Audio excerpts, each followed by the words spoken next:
Al sur de los colosos alpinos, la llanura por la que corre el río Po y sus numerosos afluentes ha sido desde la antigüedad una tierra de riqueza proverbial.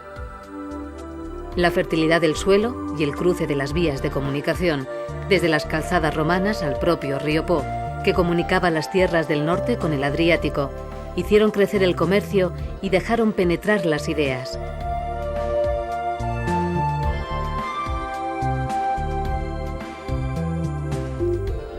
En la llanura padana surgieron las primeras universidades y las ciudades se fueron llenando de monumentos dejados por el paso de los siglos hasta componer un auténtico emporio del arte. Verona, Lodi, Pavía, Piacenza, Cremona, Brescia, Mantua, Parma, Reggio Emilia, Módena y Bolonia son ciudades artísticas próximas entre sí y respetadas por el desarrollo industrial de la llanura padana.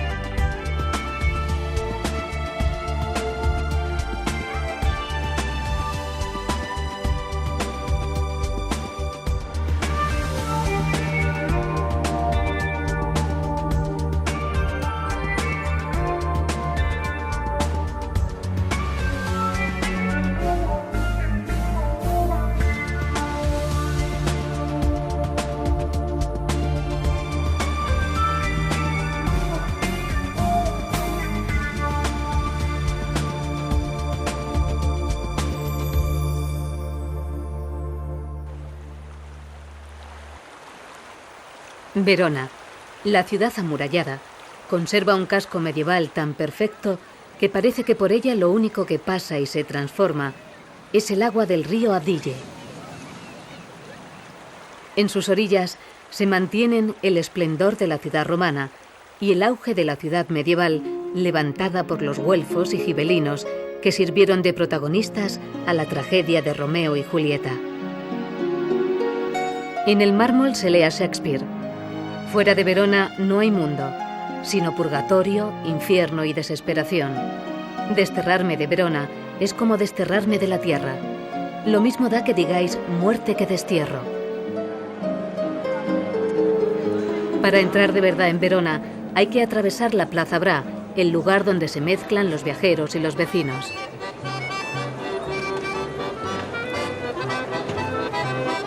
Sus palacios y sus cafés forman ese listone, donde los veroneses se dejan ver mientras miran la variada tipología de forasteros que se dirigen al anfiteatro romano, a la Arena.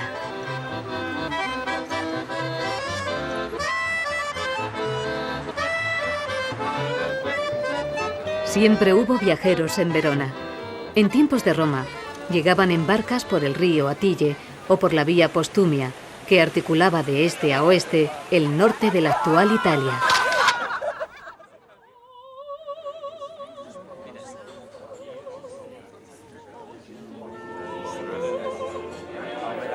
Cuando Goethe visitó Verona en 1786, quedó impresionado del grado de conservación del anfiteatro y escribió: «Un anfiteatro se construye para que el pueblo se impresione de sí mismo y se ría de sí mismo».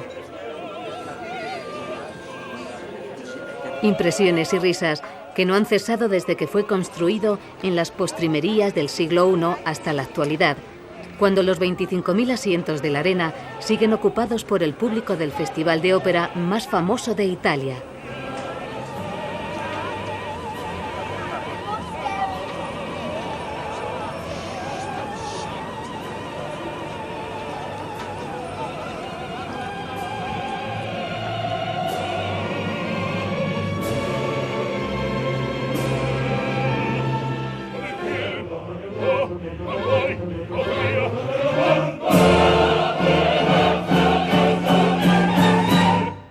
Verona pertenece por igual a la realidad y al mundo imaginado por Shakespeare.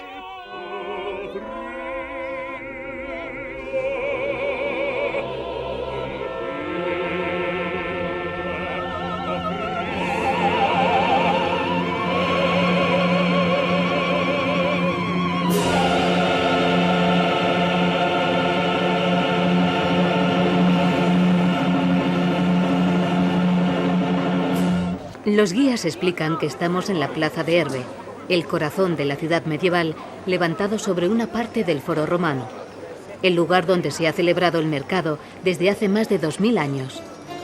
La plaza sigue siendo el gran salón de Verona, el lugar donde se recibe a las visitas y donde se conversa entre obras de arte como los frescos alegóricos de la Casa Mazzanti o la fuente de Madonna Verona, símbolo de la ciudad.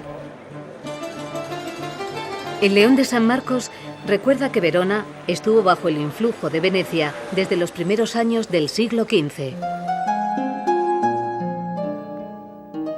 A pocos metros, la casa de Giulietta Capuletti despierta la emoción de los viajeros que escriben el nombre de su amor, realizan grafitis y se someten a la sesión fotográfica repitiendo el ritual de tocar el pecho de la desdichada amante para contentar a Cupido. Bajo el célebre balcón se debe recordar que la ficción se extrajo de un hecho real que fue recogido en varios escritos, hasta que Shakespeare decidió tomar su argumento y apropiarse de la ambientación para crear la más universal tragedia amorosa. Pero los veroneses parecen recordar más a Dante, que vivió con ellos 13 años, que a Shakespeare, que les ha traído tantos enamorados. A su alrededor, la Plaza de los Signori semeja a un corro de palacios y de estilos artísticos. Los gobernantes de la Comuna Libre levantaron en el siglo XI el impresionante Palacio Comunale y la Torre de los Lamberti, que parece sujeto al cielo.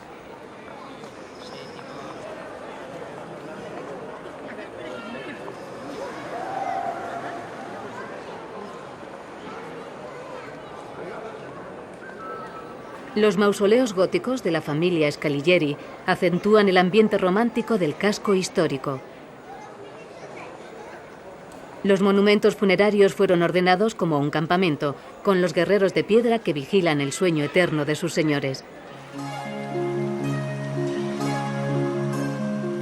Por la senda de la evocación surge la Verona de Romeo y Julieta, plagada de soberbios palacios y grandes templos. Son la imagen del auge que vivía Europa. Las hambrunas habían quedado atrás. Se desarrollaba el comercio, la población crecía y las ciudades de la Italia septentrional se enriquecían y se agrandaban. Llegaron las nuevas ideas y el estilo gótico para levantar Santa Anastasia, el mayor espacio sagrado de la ciudad.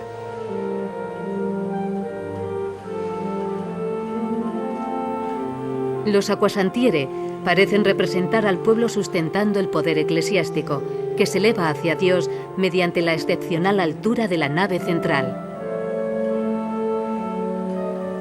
Los muros recubiertos de pinturas se hicieron célebres por el San Giorgio liberando a la princesa, de Pisanello, que representa todo el glamour de la época y que ha sido imitado por los figurinistas del drama shakespeariano.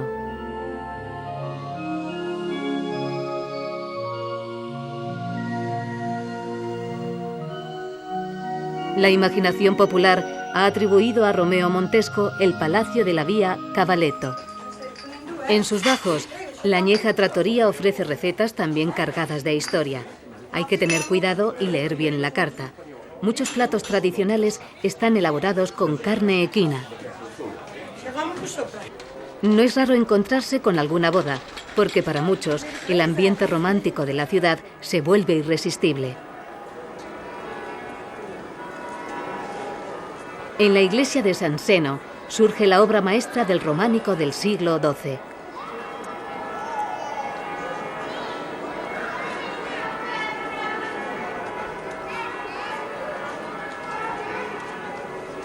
A ambos lados del pórtico, los bajorrelieves mezclan escenas de las Santas Escrituras con imágenes caballerescas. El estamento guerrero se funde con el eclesiástico.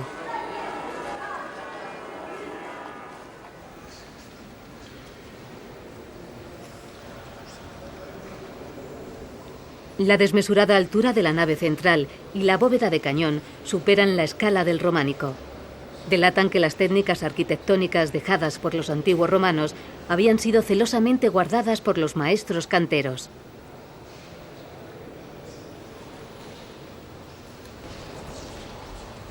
Andrea Mantegna pintó el tríptico para el altar mayor. La exaltación de la Virgen en el trono, rodeada de ángeles y santos, está considerada como una maravilla del Renacimiento.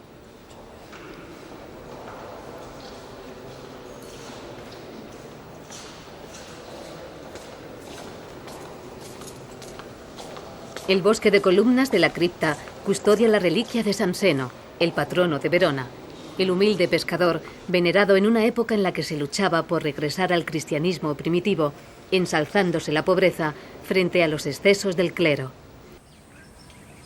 Desde el claustro se aprecia el juego de líneas paralelas del románico lombardo, con la elegante alternancia geométrica del mármol y del ladrillo rojo. La moda de las monumentales puertas de bronce impuestas por los romanos se mantuvo durante la Edad Media. Las de San Seno están consideradas como obras maestras que aportan la novedad técnica de las placas fundidas por separado. Con ellas se explicaban al pueblo los episodios de la Biblia y los milagros de San Seno. El tiempo, el gran destructor, ha salvado a Verona y a sus 3 cercos de murallas. El último estaba reforzado por un complejo articulado de edificios defensivos que formaban el Castelvecchio. Intramuros está instalado el Museo Cívico, con la colección de pinturas de autores veroneses y de los que tuvieron un importante influjo en el Véneto.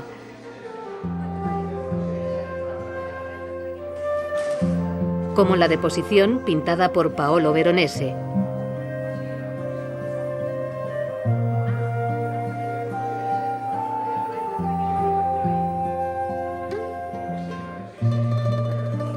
La Madonna della Quaglia, atribuida a Pisanello.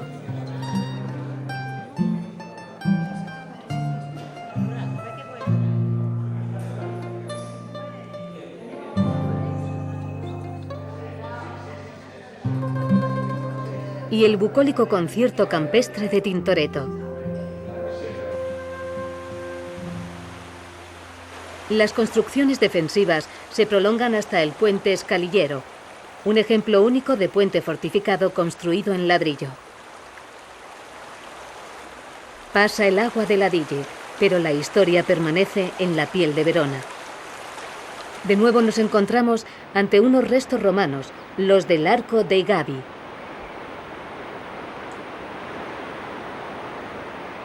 La calzada romana continúa bajo tierra por el Corso Cavour, repleto de palacios del Renacimiento. Como el de Canosa, proyectado por San Micheli con sus 3 cuerpos diferenciados. Y las famosas estatuas que rememoran a la Roma clásica.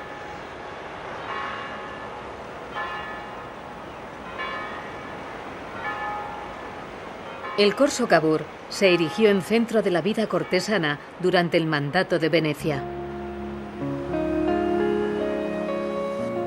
La armonía que emana de Verona surge al fundirse la ciudad romana, la medieval y la renacentista.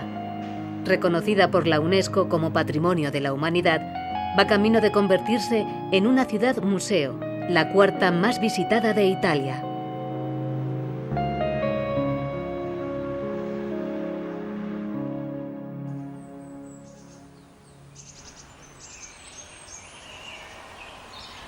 A espaldas de Verona, el lago de Garda se nos presenta como la gran escapada a la naturaleza.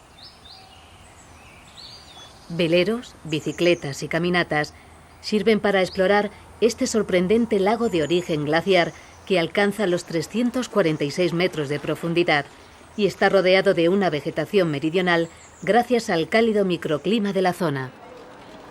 Pronto descubrimos que el lago de Garda tiene una fisonomía dual. Las zonas más alejadas del agua viven del cultivo de plantas meridionales como los limoneros, extraños en estas latitudes. A orillas del lago encontramos los pequeños puertos que antaño eran de pescadores y que en las últimas décadas se dedican al descanso y la diversión de numerosos viajeros, en especial de alemanes que encuentran aquí un sucedáneo del Mediterráneo. A bordo de los decimonónicos barcos se van descubriendo las orillas dedicadas al placer y al descanso. La oriental y más escarpada, que pertenece al Véneto. La septentrional con forma de fiordo al Trentino. Y la occidental, repleta de playas y de turismo, a la Lombardía. Las 3 regiones han dejado su huella específica, pero el lago de Garda tiene una personalidad propia, un duende que las supera. Al llegar a Sirmione, nos recibe el castillo del siglo XIII.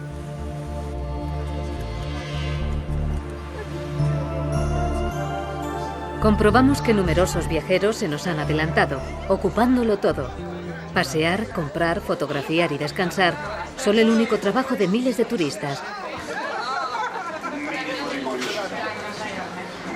Y aunque cueste creerlo, buscan el mismo placer del dolce far niente que los ibaritas de otros tiempos implantaron a orillas del mayor lago de Italia.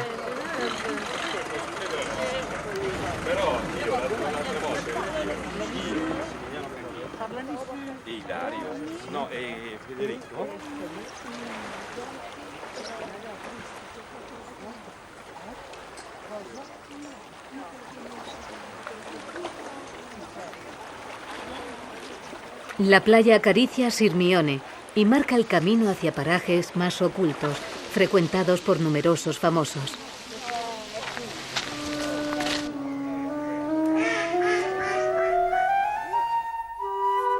María Callas pasó largas temporadas en este hotel, hasta que su esposo le regaló una finca en los alrededores. Pero duró más la tristeza de la diva que su matrimonio. De ópera en ópera, la Callas se refugiaba en Sirmione para tratar de olvidar a su verdadero amor, Aristóteles Onassis. Los salones del hotel están plagados de anécdotas de la diva, que personifica al turismo de élite asentado en las orillas del Garda.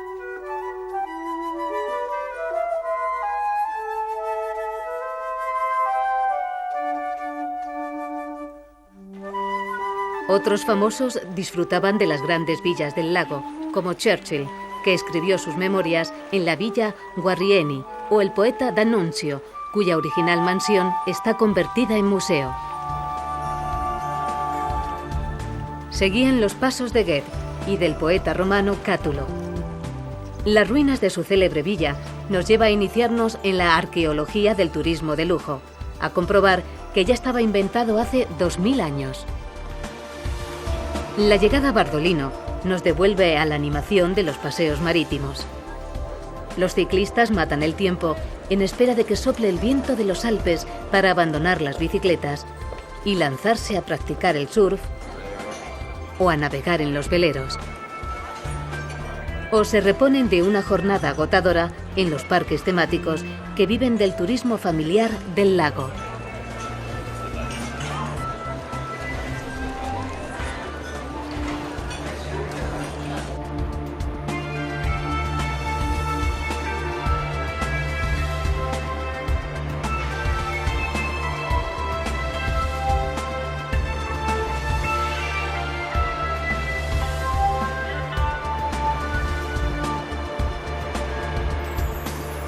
La red de pequeños castillos que protegían los puertos servía para vigilar el paso de mercancías y de peregrinos. La historia y el arte se equilibran con la naturaleza, la práctica de los deportes y la hostelería de lujo, para lograr una síntesis del concepto de ocio de la vieja Europa que se niega a morir.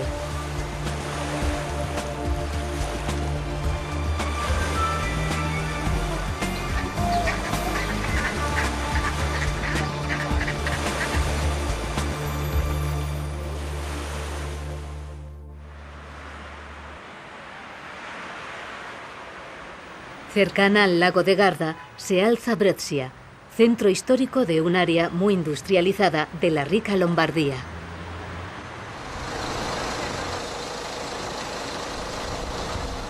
Elegimos la bicicleta para recorrer su casco antiguo, escrupulosamente respetado por la arquitectura moderna.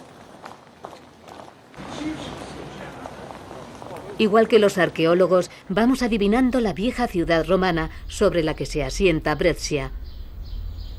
Por la vía dei Musei aflora a la superficie el templo capitolino, levantado por Vespasiano en el siglo I de nuestra era. La superposición de civilizaciones sorprende en el monasterio de Santa Julia, cuyos edificios, organizados en torno a 3 patios, fueron levantados desde el siglo VIII al XVI. Convertido en museo de la ciudad, en el subsuelo muestra el Domus de la Ortaia, la elegante finca de labor sobre la que se edificó el monasterio. Sus mosaicos alfombran las estancias principales, donde el Domus recibía a sus invitados. Los restauradores siguen trabajando porque allí donde se excava surge la romanidad.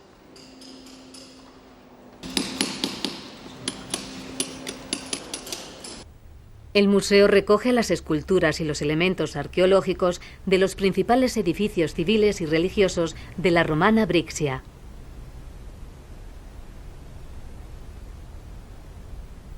Los bustos de los emperadores están realizados en bronce, con la antigua técnica en la que se derretía el molde de cera. Soberbios, miran a la eternidad, pero no pudieron frenar las incursiones de los pueblos bárbaros que arrasaron el ya debilitado Imperio romano.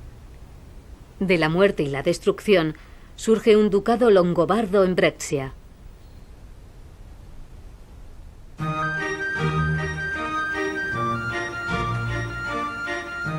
El laberinto de corredores del monasterio nos lleva a la iglesia de Santa Julia, obra de un renacimiento desbordado que cubría con frescos todos los muros, adelantando el horror al vacío que más tarde desarrollaría el barroco.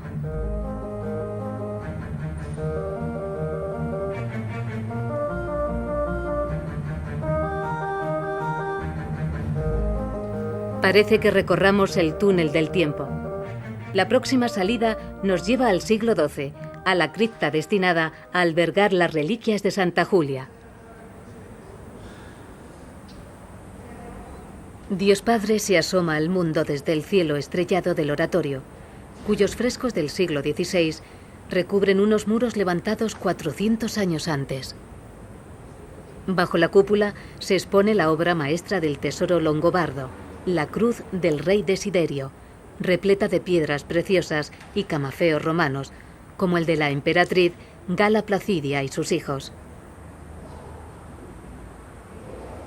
La cruz de Desiderio recuerda el drama de su hija Ermengarda, encerrada de por vida en este monasterio, que mandara levantar su madre, la reina Ansa. Víctima de un engaño de estado, la princesa fue casada con Carlomagno, el cual mató a Desiderio, se quedó con su reino y la repudió. La luz del Renacimiento nos aguarda en la Plaza de la Logia.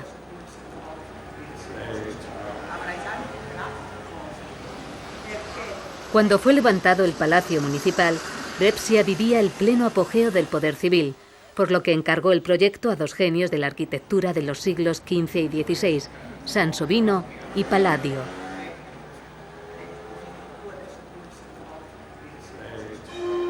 El medievo vuelve a surgir en el Duomo Vecchio, formado por una única nave circular que logra unificar a todos los fieles, situándoles a la misma distancia de Dios.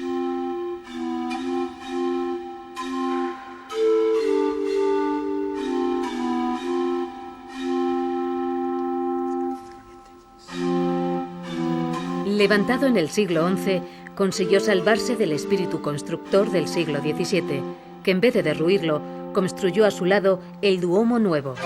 Ambas catedrales justifican que la segunda gran plaza de la ciudad esté dedicada a Dios, o mejor dicho, a su representante en la tierra, el Papa Pablo VI, que era brestiano.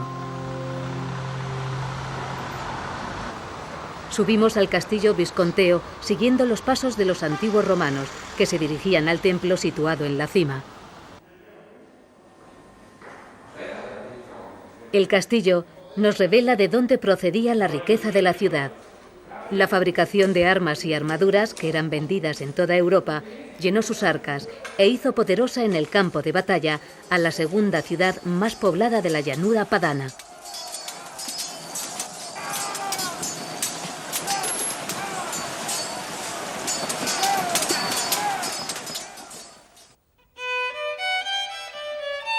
No todos los monumentos que encontramos en las ciudades del arte de la llanura padana son de piedra. También los hay sonoros en Cremona, donde los luthiers del siglo XVII crearon los mejores violines del mundo, los célebres Stradivarius.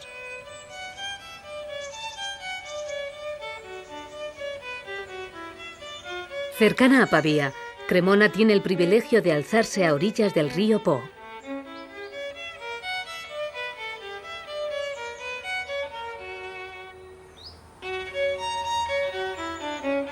Las joyas de los museos son los violines. En el Museo Cívico se muestra la colección de Stradivarius realizados desde 1644 a 1737 por los grandes maestros, en especial Antonio Stradivari y Giuseppe Guarneri del Gesù. Cada día se abren las vitrinas para que el maestro violinista los haga vibrar con la interpretación de alguna pieza y así prolongar la magia de su resonancia.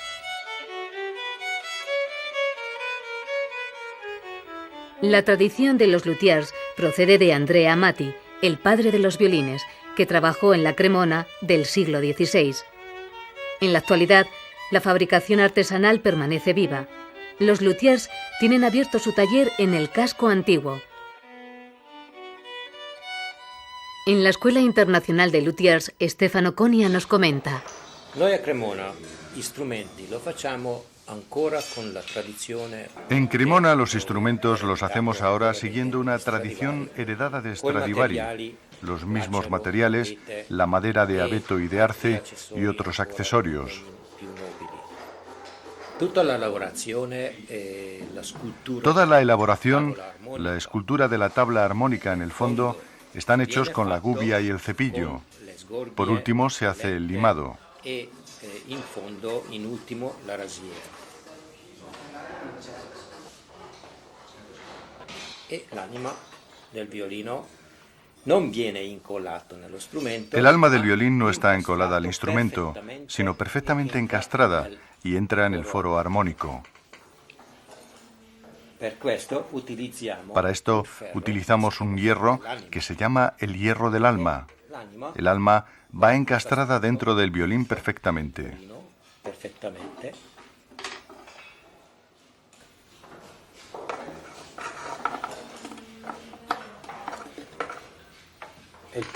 La posición perfecta del alma se encuentra al pie del puente.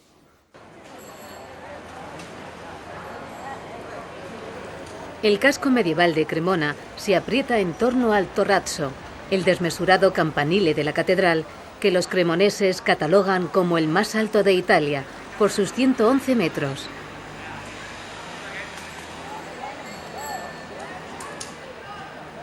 El Duomo es una muestra del románico lombardo del siglo XII y del desarrollo de la escultura. La contraposición entre el blanco del mármol de la fachada y el rojo del ladrillo parece el emblema cromático de la llanura padana.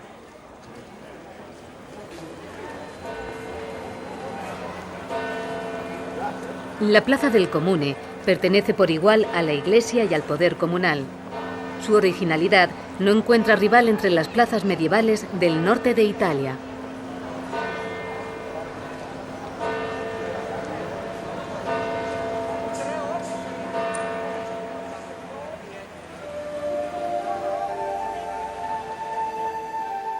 En el interior del Duomo, la fusión del románico con el gótico propicia una mayor elevación de las naves, cuya esbeltez se ve resaltada por la decoración pictórica, comenzada en los inicios del Renacimiento. Los episodios del Nuevo Testamento adquieren una calidad plástica y una expresividad en el movimiento que crearon una escuela pictórica propia, la de Cremona.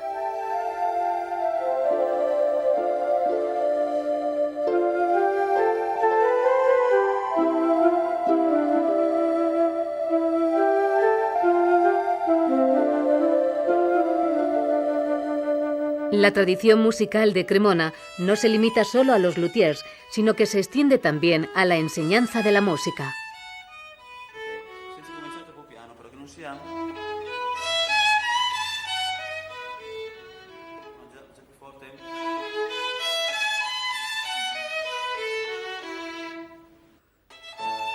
Para los grandes intérpretes se realizó el teatro Ponchielli, auténtico escenario histórico del ámbito musical cremonés. Construido en la primera mitad del siglo XVIII, solo lo superan en antigüedad el San Carlo de Nápoles y la Fenice de Venecia.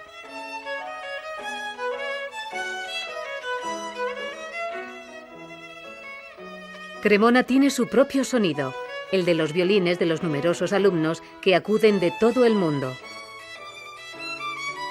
Los festivales de música, como el dedicado a Monteverdi, nacido en la ciudad, ratifican que Cremona sea un monumento levantado a la música clásica.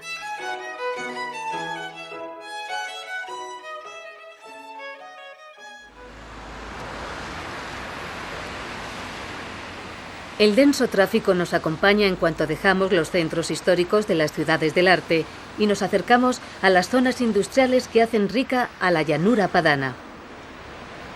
Pavía está acostumbrada al ir y venir de los viajeros. Los caminos procedentes de la Europa del Norte y el río Tesino, a punto de desembocar en el Po, llevaban hasta Pavía a los peregrinos que veneraban el sepulcro de San Agustín y seguían camino hacia los santos lugares durante toda la Edad Media. Buscamos el ambiente estudiantil. Su célebre universidad ha logrado que Pavía sea una ciudad dedicada al estudio, en tanto que la cercana Milán se ocupa de asuntos menos teóricos. La estatua del emperador Teodorico simboliza el carácter real de la ciudad. La iglesia de San Michele representa el summa artis del románico pavés. Comenzó siendo una capilla palatina de los longobardos durante el siglo VII y siguió como lugar de coronación de los reyes. Incluso Federico I Barbarroja, en lucha con el Papa, fue aquí coronado.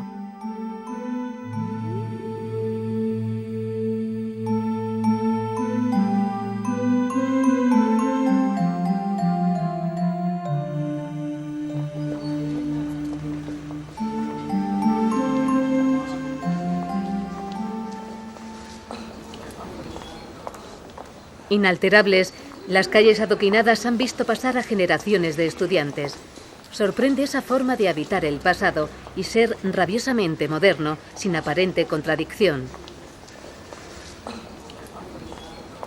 En su universidad enseñaron grandes científicos, como Alessandro Volta, que presentó a Napoleón su mayor invento, la pila eléctrica.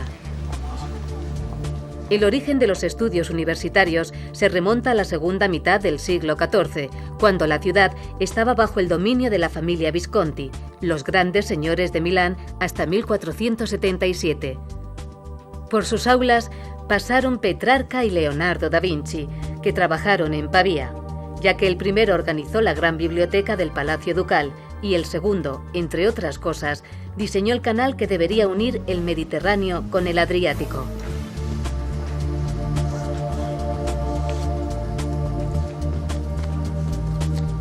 La estatua del Papa Pío V se enfrenta al Colegio Mayor Ghislieri, que él fundó para albergar a los mejores estudiantes. En la actualidad, las notas de sus alumnos siguen siendo de vértigo. La élite universitaria contó con otro gran colegio mayor fundado por San Carlos Borromeo. Ambos colegios se crearon después de la batalla de Pavía, cuando las tropas del emperador Carlos V derrotaron al ejército francés de Francisco I, al que hicieron prisionero. La carretera que lleva hasta la Cartuja atraviesa a lo largo de 8 kilómetros la tierra que antaño ocupara el Parque Visconteo, donde tuvo lugar la célebre batalla. Todos los grandes artistas de la Lombardía trabajaron para levantar a Gian Galeazzo Visconti su descomunal mausoleo, que comparte con Ludovico el Moro y Beatrice de Este. El sabio mecenazgo, el poder y la riqueza de los Visconti se inmortalizaron en la fachada más bella del Renacimiento lombardo.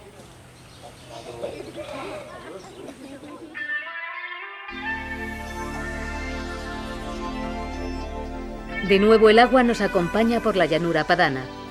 Desde el lago de Garda, el río Mincio conduce el agua de los deshielos alpinos hacia el Po, dando lugar a un cinturón acuático en torno a Mantua, rodeada por 3 lagos. La riqueza de la tierra que rodea Mantua la convierte en la cabeza de una importante zona agrícola, muy apegada a la tradición. Desde tiempos de los romanos se pusieron en práctica las técnicas agrarias más avanzadas. Virgilio nació a las afueras de Mantua. La ciudad recuerda con un monumento al poeta épico que inmortalizó los encantos de la vida rural y con un festival literario que anualmente reúne a escritores llegados de todos los rincones del planeta.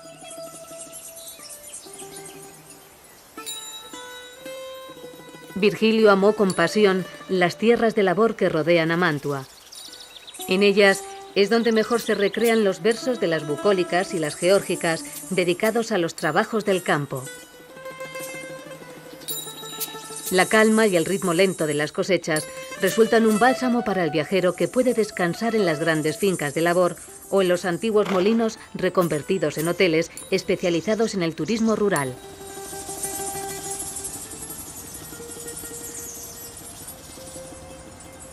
Un palacio de los Gonzaga, corte virgiliana, se ha especializado en la fabricación de los 3 pilares gastronómicos del agroturismo: el salami, el vino espumoso frisante y el queso parmesano.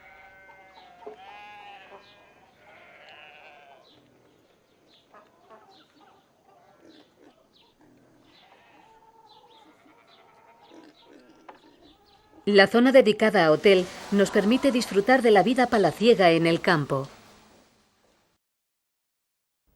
La habitación en la que durmió Juan Pablo II y los salones repletos de anécdotas llenan de orgullo a los propietarios.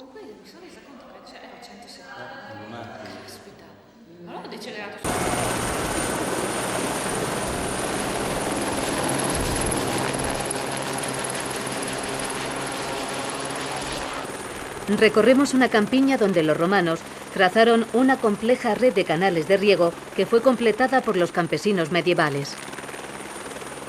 La riqueza vegetal del cauce del Mincio ha sido protegida al declararlo parque natural.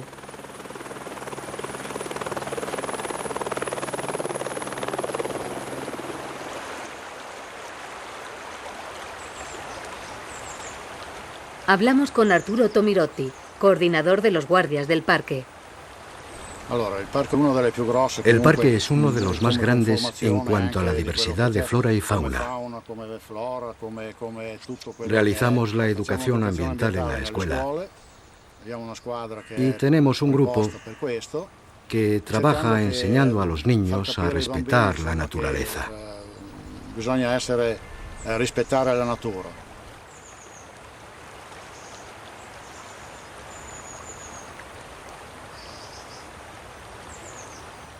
En barca, a pie y en bicicleta se recorre el parque natural, auténtico paraíso de pescadores y ornitólogos. El complejo sistema lacustre deja zonas de tierra firme donde se alzan las fincas de labor y los edificios religiosos.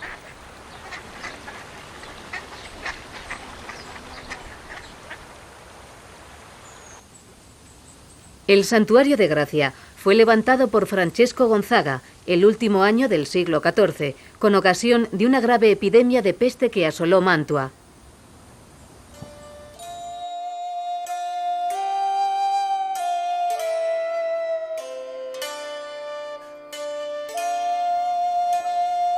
Desde príncipes a humildes campesinos muestran sus exvotos con la forma de las bolas blancas que salen en el cuerpo de los apestados.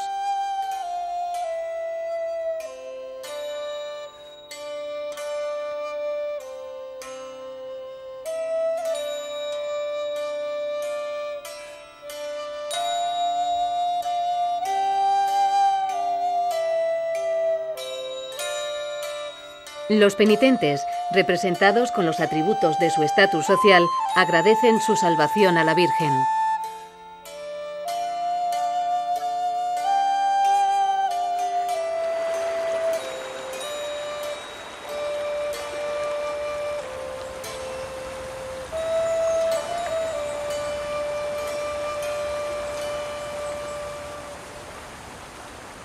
De regreso a Mantua, la imagen de la ciudad medieval nos maravilla con el estallido del Renacimiento que en ella se produjo. 3 plazas porticadas articulan el centro artístico.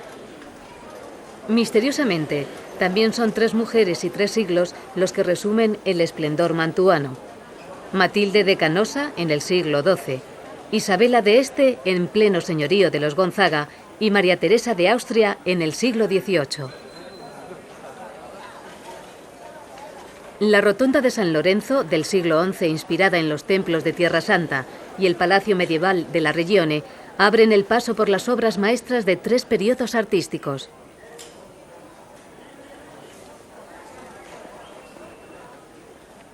El Renacimiento se impone desde la Basílica de Santa Andrea, donde se puede entender toda la teoría arquitectónica de León Bautista Alberti. Hace 600 años, el gran teórico de la arquitectura del Renacimiento planificó la basílica con un profundo conocimiento del juego de las luces y las sombras y la implantación de los cánones de la antigüedad clásica, siguiendo los cálculos matemáticos perfectos.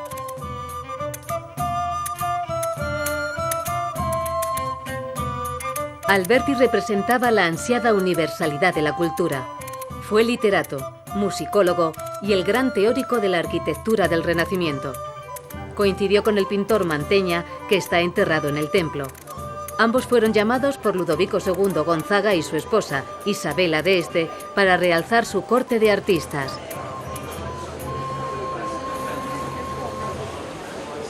Los soportales nos conducen hasta la Plaza Sordello, el núcleo originario de Mantua, donde las grandes familias levantaron sus palacios junto al de los Gonzaga.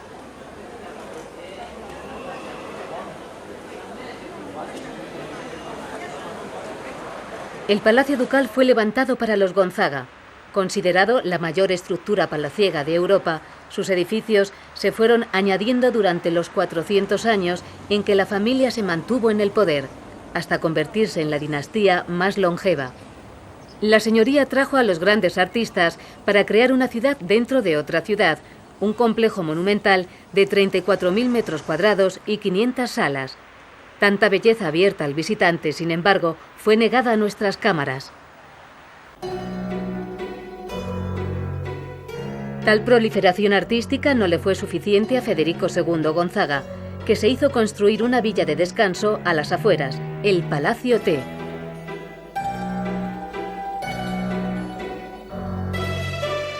Encargado a Julio Romano, se inspiró en las villas de la antigua Roma para diseñar uno de los mejores edificios del manierismo. El discípulo preferido de Rafael Sanzio creó un organigrama nuevo, un edificio abierto y en constante diálogo con el paisaje mediante el sabio uso de los pórticos y las logias.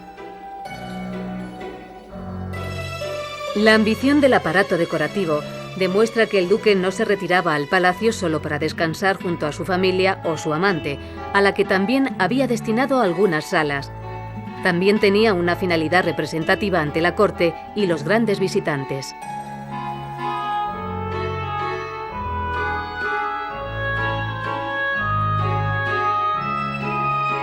Federico II Gonzaga recibió a Carlos V y le regaló el mejor de sus corceles. El emperador también recibió de los Gonzaga el consejo de que se dejase retratar por Tiziano, iniciándose una relación muy fructífera.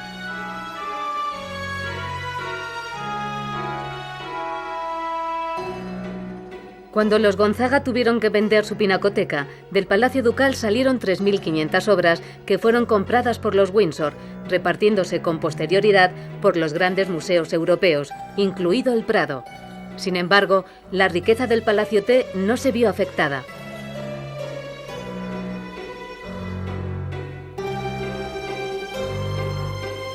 Las continuas fiestas de los Gonzaga llevaron a Verdi a elegir Mantua como la ciudad de su ópera Rigoletto. El compositor italiano se vio forzado a sustituir al rey de Francia por el duque de Mantua para no empañar más la maltrecha reputación del rey pervertido. Injustamente, la corte más culta y sibarita cargó con la culpa de la degeneración del poder absoluto.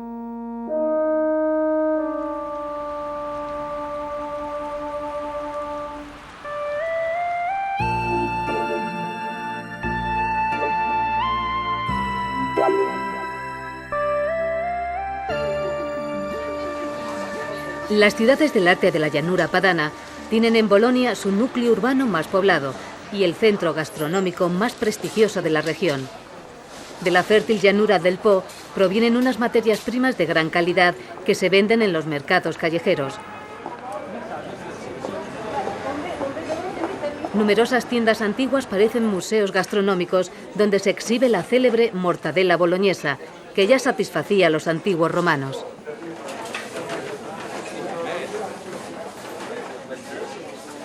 Los vinos de la región y los quesos son solo adelantos de lo que espera a los gourmets. Comer en Bolonia es la gran diversión. Cada vez es más frecuente que los talleres artesanales de pasta reciban a los viajeros, como el de Alexandra Spini. Comenzamos preparando la mezcla para la pasta. Solo huevos y harina para tener un buen resultado final y no un resultado escaso.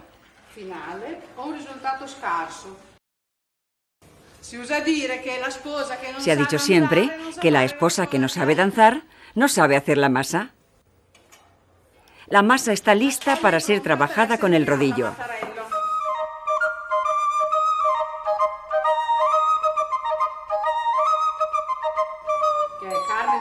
El relleno contiene carne de ternera, jamón crudo, mortadela y parmesano en partes iguales.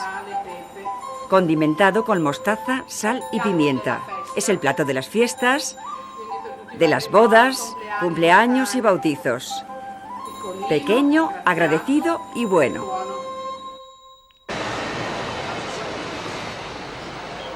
En Bolonia, entre el espacio público y el privado, hay un espacio intermedio, los soportales, donde los visitantes pasamos la mayor parte del día. Existen más de 40 kilómetros de soportales liberadores del sol y de la lluvia, perfectos para instalar un restaurante o un comercio, elegantes o modestos, plagados de penumbras y de luces tamizadas, amados por Pier Paolo Pasolini, que nació en esta ciudad. En la calle Marsala y en la calle Maggiore, que sigue el trazado de la calzada romana Emilia, encontramos los soportales más antiguos, sustentados en vigas de madera. Aunque su origen está en los foros romanos, durante la Edad Media es cuando se levantaron para solucionar la falta de espacio en la ciudad amurallada.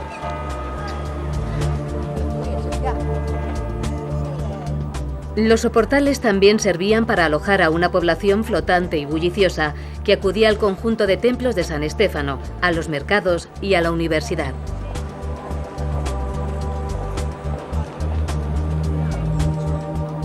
De la Plaza Zaragoza arranca el mayor porticado del mundo, que recorre 3,5 kilómetros hasta el santuario de la Madonna di San Luca, alzado en las primeras estribaciones de los Apeninos.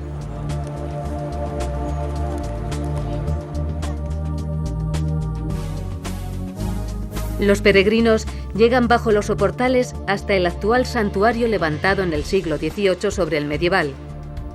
Carlo Francesco Dotti trazó una planta elíptica que en el interior resolvió con las naves dispuestas en cruz griega y un juego de luces que ilumina el altar mayor en honor del icono bizantino de la Virgen.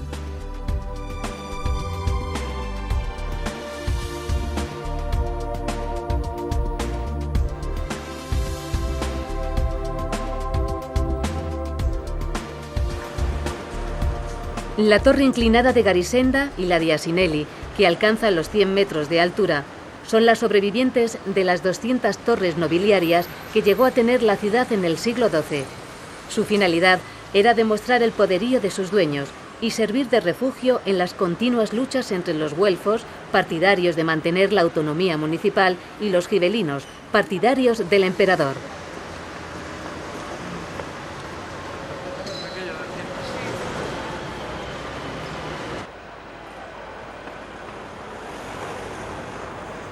La estatua de Neptuno resulta el mejor lugar para quedar con los amigos.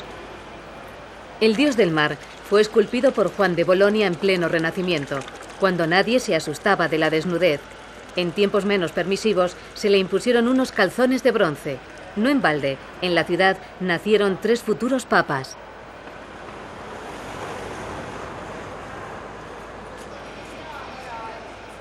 La plaza de Neptuno se une a la Maggiore para dar forma al corazón de Bolonia, orgullo de los güelfos que gobernaron sin ningún tipo de sometimiento una ciudad rica a la que dotaron de murallas, palacios, iglesias, grandes ferias y estudios universitarios. La fachada de la iglesia de San Petronio, patrono de la ciudad, quedó inconclusa, aunque el escultor Jacopo della Quercia pudo realizar la puerta principal, con escenas que enseñaban el Antiguo y el Nuevo Testamento al pueblo boloñés. Se tardó 4 siglos en terminar San Petronio. Iniciada en estilo gótico, fue testigo de grandes avatares ciudadanos.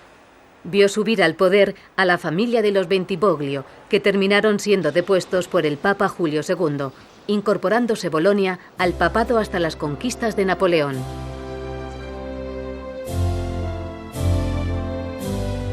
Aunque en el proyecto inicial San Petronio era más grande que San Pedro de Roma, el papado no lo consintió, quedando sin construir los brazos laterales.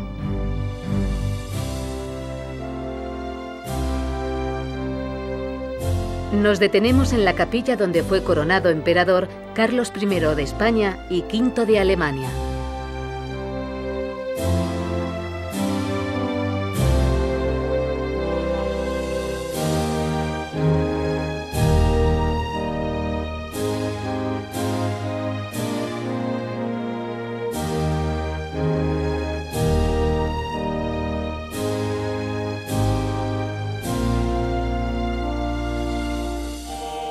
La serenidad del claustro nos permite recordar que la ciudad acogió a las órdenes mendicantes y su movimiento reformador, que basado en la pobreza transformaría la Iglesia del siglo XIII.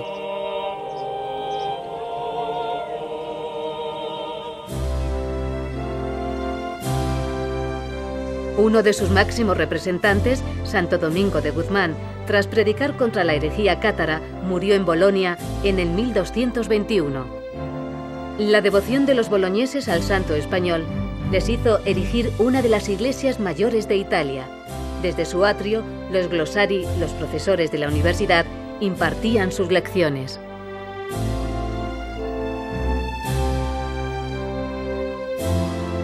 El sarcófago del santo, realizado por Nicola Pisano, incorpora varias esculturas del joven Miguel Ángel. Las capillas aparecen repletas de obras de arte como Los esponsales místicos de Santa Catalina, pintado por Filippo Lippi.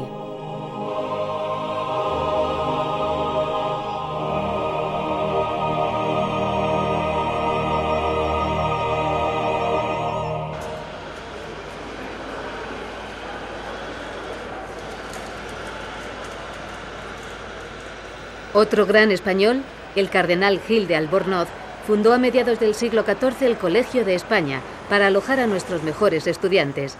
Los bolonios, como se autollaman, siguen interesados en leyes, aunque también admiten otras especialidades. Todo es cuestión de notas.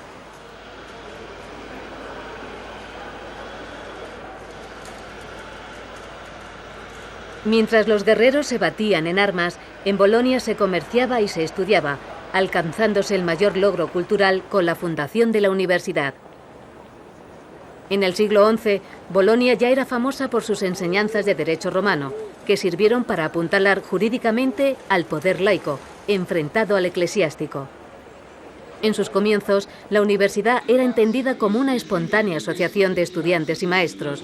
Su modelo organizativo sirvió para la fundación de otras muchas universidades. En la segunda mitad del siglo XVI, el delegado papal ordenó la construcción del Archigimnasio para albergar la universidad. De sus salas, la conocida como Teatro Anatómico, fue célebre por ser de los pocos lugares del mundo donde se podían realizar disecciones de cadáveres.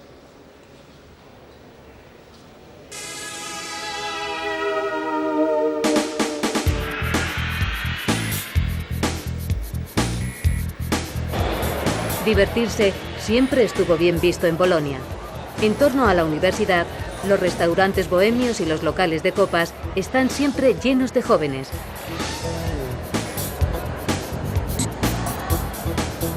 Las noches de juerga son tan históricas como la ciudad. No en vano, los estudiantes llegados de toda Europa crearon desde el siglo XI una sociedad abierta, tanto en las ideas como en las costumbres.